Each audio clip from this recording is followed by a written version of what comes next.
Assalamu alaikum. How are you, beautiful people? Let me explain you a little bit what is Hinduism, Advaita Vedanta, basically. So, as you see in Hinduism, there is a lot of pictures, a lot of images, a lot of things like that. The people, they don't worship the pictures itself. What is the meaning behind it? Because there's a deep philosophy behind it. Like, for example, you all heard about the elephant god Ganesha, for example. Ganesha is not a little elephant god with the head of an elephant or things like that, but Ganesha represents the intellect, for example. Ganesha is like the intellect, and Ganesha is represented in a forest in a jungle surrounded by trees. And his head is the one of an elephant, and wherever Ganesha goes, he destroys the trees and makes his pet. That is a representation of Ganesha. That means the intellect. That means the intellect stays in the mind, and the thoughts are the trees. So wherever the intellect goes, it removes the thoughts, and it brings logic and freedom into the mind. That is the representation of Ganesha. And for all other so-called deities, Rudra, for example, they think people are praying Rudra. No, nobody's praying to Rudra. Rudra is an ability of the whole creator, of God. God has three main qualities: creation, protection, and destruction.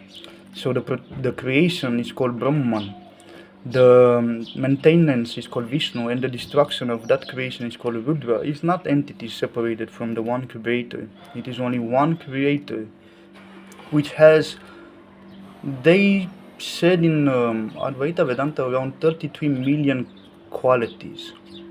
There are qualities, there are laws of nature. For example, wealth. Wealth, it's prosperity, it's energy. That prosperity, that energy of prosperity which comes from God, that's called Lakshmi. Narayana, for example, it's so interesting. Narayana means all the veins in your body where the blood flows. That is Narayana, the one that permeates the whole body. So beautiful. So it's a lot of philosophy. You have to go behind the images and look at the essence of the meaning which they contain, because it's a lot of philosophy. There's only one God, one creator. That is what Advaita Vedanta says. Hinduism says, all the religions mostly say, there's one God, one creator. And in Hinduism it's called Brahman. Brahman means the one that is everything, Brahman. And from Brahman it comes Brahma, Vishnu, Rudra, and all the other qualities which God has. So whenever a Vedantian, I don't know, let's say, prays to God to give him wealth, he will say, may God give me Lakshmi in my life, give me prosperity, in that sense. So it's not like worshipping deities or anything like that. That's what I wanted to make it clear for the people who don't know about Hinduism and about yoga, especially in Advaita Vedanta.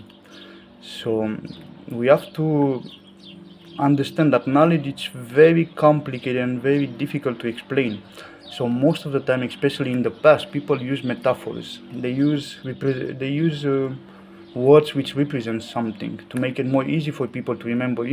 Imagine if you would have to remember around 33 million qualities. It would be so difficult.